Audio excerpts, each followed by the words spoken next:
بسم اللہ الرحمن الرحیم۔ Army public school and colleges کے آن لائن سپورٹ پروگرام میں آپ سب کو خوش آمدید۔ آج ہم اپنے حصہ قواعد کا آغاز کریں گے اور اس میں جو عنوان ہے ہمارا وہ ہے تشبیہ اور استعارہ۔ یہ کوئی نیا موضوع نہیں ہے ہمارے لیے، چھوٹی کلاسز سے آپ لوگ اس کو پڑھتے ہوئے آئے ہیں، لیکن ایک دفعہ اس کا اعادہ بھی کریں گے اور تھوڑا سا ہم اس کو فیڈرل بورڈ کے معیار کے مطابق بھی اس کی تعریف کرنے کی کوشش کریں گے۔ آج کے لیکچر میں بتایا جائے گا کہ تشبیہ اور استعارہ کی تعریف کیا ہے، ارکان تشبیہ کیا ہوتے ہیں، ارکان استعارہ کیا ہوتے ہیں، اور امثال کے ذریعے ان کی وضاحت بیان کی جائے گی۔ سب سے پہلے آ جاتے ہیں تشبیہ کی طرف۔ تشبیہ کا لفظ شبہ سے نکلا ہے، جس کے معنی ہے مماثل، ملتا جلتا ہونے کے ہیں۔ علم بیان کی روح سے جب ہم کسی ایک شے کی اچھائی یا برائی یا اچھی خصوصیت یا بری خصوصیت کو کسی دوسری چیز کی اچھی یا بری خصوصیت کے مثل یا مانند قرار دیتے ہیں تو اسے تشبیہ کہتے ہیں۔ یعنی کہ اگر کسی ایک چیز کی اچھائی یا برائی دیکھ کر اس کو دوسرے کی مانند قرار دینا تشبیہ کہلاتا ہے۔ اچھا، یہ بات یاد رکھیے گا کہ جب آپ کالج میں آ جاتے ہیں تو آپ یہاں پر تشبیہ یا استعارہ کی جو امثال ہیں وہ جملوں کی صورت میں نہیں دیں گے، آپ اشعار کی صورت میں دیں گے، ٹھیک ہے؟ جب بھی مثالیں تحریر کریں تو شعر کی صورت میں آپ نے مثالیں تحریر کرنی ہیں۔ یہ شعر ہے، آپ اسے بخوبی واقف ہیں کہ نازکی اس کے لب کی کیا کہیے، پنکھڑی ایک گلاب کی سی ہے۔ اب اس شعر میں محبوب نے، جو شاعر ہیں وہ کیا کر رہے ہیں کہ محبوب کے ہونٹوں کی خوبصورتی کو بیان کرنے کے لیے اس کو گلاب کی پنکھڑی سے تشبیہ دے رہے ہیں، ٹھیک ہے؟ اسی طرح ایک اور مثال ہے، آیا ہے تو جہاں میں مثال شرار دیکھ، دم دے نہ جائے ہستی ناپائیدار دیکھ۔ اس شعر میں انسانی زندگی کے فانی ہونے کو بیان کرنے کے لیے اسے شرار یعنی چنگاری سے تشبیہ دی گئی ہے۔ چنگاری کیا ہوتی ہے؟ بجھتی ہے، جلتی ہے اور فوراً بجھ کے ختم ہو جاتی ہے، تو فانی زندگی کو چنگاری سے تشبیہ دی جا رہی ہے۔ ایک اور مثال ہے، یہ آب و تاب حسنی عالم شباب کا، تم ہو کہ ایک پھول کھلا ہے گلاب کا۔ اس شعر میں شاعر نے محبوب کے حسن کو گلاب کے پھول سے تشبیہ دی ہے۔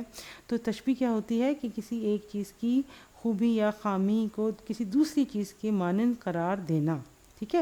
نثری مثالیں بھی ہم دیکھ لیتے ہیں، لیکن آپ جب مثالیں تحریر کریں گے، پیپر میں اگر سوال آتا ہے تو شعر کی صورت میں ہی ان کو تحریر کیا جائے گا کہ خیزران کی آنکھیں جھیل کی طرح خوبصورت ہیں، علی عباس شیر کی طرح بہادر ہے، امیمہ کے دانت موتی کی طرح چمکتے ہیں۔ ان مثالوں میں خیزران کی آنکھیں جھیل سے، علی عباس کی بہادری کو شیر سے تشبیہ دی جا رہی ہے اور امیمہ کے دانتوں کو موتیوں سے تشبیہ دی گئی ہے، ٹھیک ہے؟ تشبیہ میرا خیال ہے کوئی اتنا مشکل نہیں ہے۔ اب ہم آ جاتے ہیں ارکان تشبیہ کی طرف کہ تشبیہ کے کتنے ارکان یا رکن ہوتے ہیں۔ 5 ہوتے ہیں: مشبہ، مشبہ بے، وجہ تشبیہ، حرف تشبیہ، غرض تشبیہ۔ مشبہ کیا ہوتا ہے؟ جس چیز کو تشبیہ دی جا رہی ہے، جس چیز کو تشبیہ دی جائے اسے مشبہ کہتے ہیں۔ جیسے علی عباس شیر کی طرح بہادر ہے، اس مثال میں علی عباس جو ہے وہ مشبہ ہے، اس کو تشبیہ دی جا رہی ہے۔ مشبہ بے کیا ہے؟ جس چیز سے تشبیہ دی جا رہی ہے، یعنی کہ علی عباس کو کس سے تشبیہ دی جا رہی ہے؟ علی عباس کو شیر سے تشبیہ دی جا رہی ہے نا، تو پھر علی عباس جو ہے وہ اس مثال میں مشبہ بے ہے، ٹھیک ہے نا؟ مشبہ بے۔ مشبہ کیا ہے؟ جس چیز کو تشبیہ دی جائے۔ مشبہ بے جس چیز سے تشبیہ دی جائے، اور مشبہ جس چیز کو تشبیہ دی جائے، ٹھیک ہے؟ یہ دو۔ تیسرے میں آ جاتے ہیں وجہ تشبیہ، کہ وجہ کیا ہے؟ کہ وہ مشترک خوبی یا وہ مشترک خامی جو مشبہ اور مشبہ بے میں پائی جاتی ہے۔ جیسے علی عباس شیر کی طرح بہادر ہیں، اب علی عباس جو ہے وہ شیر کی طرح بہادر ہے، تو اس مثال میں جو مشترک خوبی ہے وہ بہادری ہے، ٹھیک ہے؟ پھر حرف تشبیہ، وہ حروف جو تشبیہ دینے کے لیے استعمال کیے جائیں، ٹھیک ہے؟ وہ حروف جو تشبیہ دینے کے لیے استعمال کیے جائیں، مثلاً جیسے سا، سی کی طرح، مانند، جیسا، جوں، گویا وغیرہ، کہ جیسے علی عباس شیر کی طرح بہادر ہے، تو اس مثال میں جو کی طرح ہے وہ کیا ہے؟ حرف تشبیہ ہے۔ غرض تشبیہ، وہ مقصد جس کے لیے تشبیہ دی جا رہی ہے۔ یہ وجہ تشبیہ اور جو غرض تشبیہ ہیں یہ تقریباً برابر ہی ہوتے ہیں، کہ علی عباس شیر کی طرح بہادر ہے، تو اس میں علی عباس کو شیر کی طرح بہادر کہنے کا مقصد علی عباس کی بہادری کو ظاہر کرنا ہے، ٹھیک ہے؟ یہ تشبیہ تھی۔ اب ہم ارکان تشبیہ ہیں ان کی شرعی مثال دیکھتے ہیں کہ آیا ہے تو جہاں میں مثال شرار دیکھ، دم دے نہ جائے ہستی ناپائیدار دیکھ۔ اب اس میں مشبہ کون ہے؟ تو کس سے مخاطب ہے؟ انسان سے، تو مشبہ انسان ہے۔ مشبہ بے کس سے مثال دی جا رہی ہے؟ شرار سے، چنگاری سے۔ حرف تشبیہ کیا ہے؟ مثال شرار، مثال کا مطلب ہے کی طرح، تو حرف تشبیہ یہاں پر کیا ہے؟ مثال۔ پھر وجہ تشبیہ کیا ہے؟ کہ چنگاری بھی ناپائیدار ہوتی ہے، زندگی بھی ناپائیدار ہوتی ہے، اور غرض کیا ہے، ہمارا مقصد کیا ہے کہ ہم زندگی کی ناپائیداری کو واضح کرنا چاہتے ہیں۔ پھر ایک اور وہ جو مثال تھی ہم نے ابھی پہلے دیکھی تھی کہ نازکی اس کے لب کی کیا کہیے، پنکھڑی ایک گلاب کی سی ہے، تو اس میں مشبہ کس کو تشبیہ دی جا رہی ہے؟ لبوں کو۔ مشبہ بے کیا ہے؟ کس سے تشبیہ دے رہے ہیں؟ گلاب کی پنکھڑی سے۔ حرف تشبیہ سی۔ وجہ تشبیہ کیا ہے؟ کہ وہ نازک ہوتا ہے، اور غرض تشبیہ کیا ہے؟ کہ وہ جو محبوب کے لب ہیں ان کی قدر و قیمت میں اضافہ کرنا۔ پھر وہی مثال جو ہم نے پہلے دیکھی تھی کہ یہ آب و تاب حسن یہ عالم شباب کا، تم ہو کہ ایک پھول کھلا ہے گلاب کا۔ تو مشبہ کون ہے؟ کہ تم کون ہے؟ محبوب کا حسن ہے۔ مشبہ بے کس سے دی جا رہی ہے تشبیہ؟ گلاب کا پھول۔ حرف تشبیہ ہے کہ۔ وجہ تشبیہ کیا ہے؟ وجہ کیا ہے؟ کہ پھول بھی بہت تر و تازہ اور شگفتہ ہوتا ہے، محبوب کا حسن بھی جو ہے وہ بہت زیادہ شگفتہ ہے، اور غرض تشبیہ کیا ہے؟ کہ ہم اس کے حسن کو واضح کرنا چاہتے ہیں۔ ٹھیک ہے؟ جگنو کی روشنی ہے کاشانہ چمن میں، یا شمع جل رہی ہے پھولوں کی انجمن میں۔ تشبیہ یہاں پہ مشبہ کیا ہے جس کو تشبیہ دی جا رہی ہے؟ جگنو کی روشنی کو۔ کس سے تشبیہ دی جا رہی ہے؟ شمع سے۔ حرف تشبیہ کیا ہے؟ چمن۔ وجہ تشبیہ کیا ہے؟ روشنی ہے، اور غرض تشبیہ کیا ہے؟ کہ ہم جگنو کی روشنی کو واضح کرنے کے لیے یہ ساری چیزیں استعمال کر رہے ہیں۔ امید ہے تشبیہ آپ کو سمجھ آ گئی ہوگی۔ اگلا جو ہمارا موضوع ہے وہ ہے استعارہ۔ استعارہ کا لفظ مستعار سے ماخوذ ہے، جس کے معنی ہے ادھار لینا۔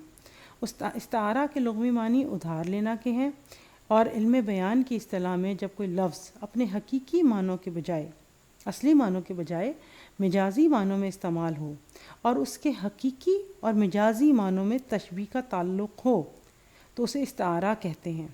لیکن اچھا بھی تشبیہ سے ملتی جلتی چیز ہے، لیکن اس میں ایک تو لفظ جو ہے وہ حقیقی معنوں میں استعمال نہیں ہوتا، مجازی معنوں میں استعمال ہوتا ہے، اور دوسرا فرق یہ ہے کہ اس میں حرف تشبیہ نہیں ہوتا۔ کی طرح، کی جیسا، کی مانند، سا جیسا، یہ والے الفاظ اس میں استعمال نہیں ہوتے، ہم نے خود ہی اس کو سمجھنا ہوتا ہے۔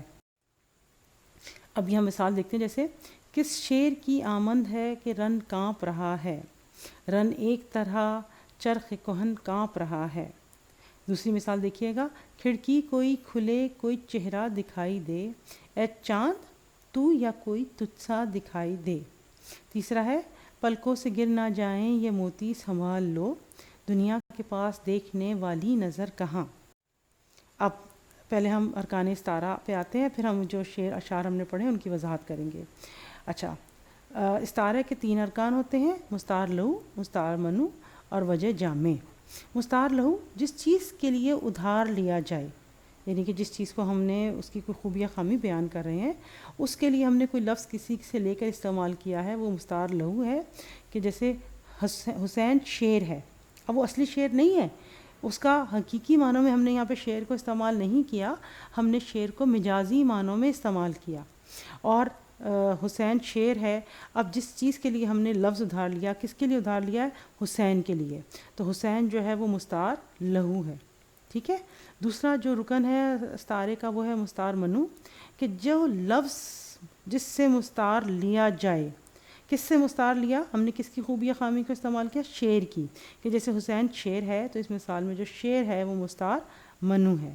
اچھا، اب وجہ جامع جو ہے یہ تیسری اس کا رکن ہے۔ وجہ جامع استعارہ میں بیان نہیں کی جاتی، تشبیہ میں تو ہوتی ہے۔ وجہ جامع ہم نے خود ہی جاننی ہوتی ہے، اس کو سمجھنا ہوتا ہے، اور یہ کیا ہوتا ہے؟ مستعار لہو اور مستعار منو، ان دونوں کی جو مشترکہ صفت ہے وہ ڈھونڈنی۔ اب یہاں پہ کہیں نہیں لکھا کہ حسین شیر کی طرح بہادر ہے، اگر یہ جملہ آ جاتا تو وہ تشبیہ ہو جاتی۔ جب ہم نے ڈائریکٹ کہہ دیا کہ حسین شیر ہے تو اب یہ استعارہ ہو گیا ہے، اور ان کی جو مشترکہ صفت ہے وہ ہم جانتے ہیں، ہمیں معلوم ہے کہ شیر بھی بہادر ہوتا ہے، اور ہم حسین کو شیر کہہ رہے ہیں، تو ان دونوں کی جو مشترکہ صفت ہے وہ بہادری ہے۔ ابھی جو ہم نے پہلا شعر مثال میں دیکھا تھا کہ کس شعر کی آمد ہے کہ رن کانپ رہا ہے. رن ایک طرف، رن کہتے ہیں میدان جنگ کو، ٹھیک ہے. رن ایک طرف چرخ کہن کانپ رہا ہے. چرخ کہن پرانا آسمان بھی کانپ رہا ہے کہ کوئی بہادر آ رہا ہے، ٹھیک ہے. اب کس شعر کی آمد ہے؟ تو شعر یہاں پر اپنے مجازی معنوں میں استعمال ہو رہا ہے. شعر کیا ہے؟ بہادری ہے نا. تو کس کے لیے استعمال ہو رہا ہے؟ کہ کوئی ایسا جنگجو، کوئی ایسا بہادر مرد ہے جو میدان جنگ کی طرف آ رہا ہے، ٹھیک ہے. مستعار منو، اب یہ جو بہادر مرد ہے اس کی جو صفت ہے وہ کیا ہے؟ بہادری ہے نا. تو وہ کس کی صفت ہے؟ شعر کی. تو مستعار منو کیا ہے؟ شعر. اور وجہ جامع ان دونوں میں کیا ہے؟ بہادری، ٹھیک ہے. کھڑکی کوئی کھلے کوئی چہرہ دکھائی دے، اے چاند تو یا کوئی تجھ سا دکھائی دے. اب یہ دیکھیے کس کے لیے استعمال ہو رہا ہے کہ مستعار لہو کون ہے؟ تجھ سا جو ہے وہ محبوب کے لیے ہے، ٹھیک ہے نا. اور کس سے خوبی لی جا رہی ہے اس کی؟ مستعار منو کیا ہو گیا؟ چاند کہ محبوب. اور وجہ جامع کیا ہے؟ کہ محبوب جو ہے وہ چاند کی طرح حسین ہے. اگلا شعر تھا کہ پلکوں سے گر نہ جائیں یہ موتی سنبھال لو، دنیا کے پاس دیکھنے والی نظر کہاں. اب پلکوں سے گر نہ جائیں یہ موتی سنبھال لو. اب یہاں پر جو موتی کا لفظ ہے وہ کس کے لیے استعمال ہو رہا ہے؟ آنسوؤں کے لیے، ٹھیک ہے نا. تو مستعار لہو کیا ہے؟ پلکوں سے جو ہمارے گرتے ہیں وہ موتی تو نہیں ہوتے، وہ تو آنسو ہوتے ہیں. تو پلکوں سے جو گرنے والی چیز ہے وہ کیا ہے؟ آنسو. اور ان کو کس سے تشبیہ دی جا رہی ہے؟ کس سے خوبی ادھار لی جا رہی ہے؟ مستعار منو کیا ہے؟ موتیوں سے. اور ان دونوں کی وجہ جامع مشترکہ صفت کیا ہے؟ آنسو بھی چمکتے ہیں اور موتی بھی چمکتا ہے. تو وجہ جامع کیا ہے؟ چمک ہونا. اگلا شعر دیکھیے گا. کیا میرے حال پہ سچ مچ انہیں غم تھا قاصد، تو نے دیکھا تھا ستارہ سرے مژگاں کوئی. ٹھیک ہے. اب کیا میرے حال پہ سچ مچ انہیں غم تھا قاصد، کیا تو نے دیکھا تھا ستارہ. اب ستارہ کیا ہوتا ہے؟ چمکدار ہوتا ہے. سرے مژگاں، مژگاں کہتے ہیں یہ جو ہماری پلکیں ہوتی ہیں نا ان کے سروں پر. کہ قاصد کہتے ہیں جو پیغام رساں ہوتا ہے، پیغام پہنچانے والا.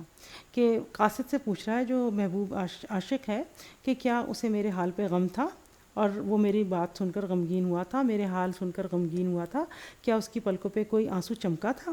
ٹھیک ہے نا. اس شعر کا مطلب کیا ہے؟ تو مستعار لہو کیا ہے؟ آنسو. مستعار منو کیا ہے؟ ستارہ. ستارہ بھی چمکتا ہے تو وجہ جامع چمک ہے. امید ہے مجھے کہ آپ کو سمجھ آ رہا ہوگا. ٹھیک ہے. اگلا مثال دیکھ لیتے ہیں. سورج نے جاتے جاتے شام سیر قبا کو، تشت افق سے لے کر لائے کہ پھول مارے. یہ آپ کے لیے مشکل ہو جائے گا تھوڑا سا سمجھنا. آپ صرف 2-3 مثالیں بھی یاد کر لیں گے تو بہت اچھا ہے، لیکن سمجھانے کے لیے میں آپ کو پھر بھی بتا دیتی ہوں کہ سورج نے جاتے جاتے شام سیر قبا کو. تو جب سورج جاتا ہے شام کو تو آسمان پر کیسا رنگ چھا جاتا ہے؟ سرخ رنگ کا نا. جو سرخی پھیلتی ہے آسمان پہ اس کو شفق کہتے ہیں. تو مستعار لہو کیا ہے؟ شفق. اور کس سے تشبیہ دی جا رہی ہے؟ پھولوں سے. اور وہ کون سا پھول ہوتا ہے جو بالکل لال رنگ کا ہوتا ہے، بالکل میرون کلر کا ہوتا ہے؟ وہ ہوتا ہے لالے کا پھول. ٹھیک ہے. اور ان دونوں کی جو وجہ جامع کیا ہے؟ وہ ہے سرخی. پھر کیا ہے؟ سرخ میں برسا رہا تھا شام کا رنگین شباب، دور کھیتوں کے کنارے جھک رہا تھا آفتاب. یہاں پہ بھی مستعار لہو جس کے لیے کوئی خوبی ادھاری جا رہی ہے، سرخ میں، سرخ شراب. ٹھیک ہے. تو یہ کون سی چیز ہے؟ شام کا جو سرخ رنگ ہوتا ہے، شفق کا رنگ وہ.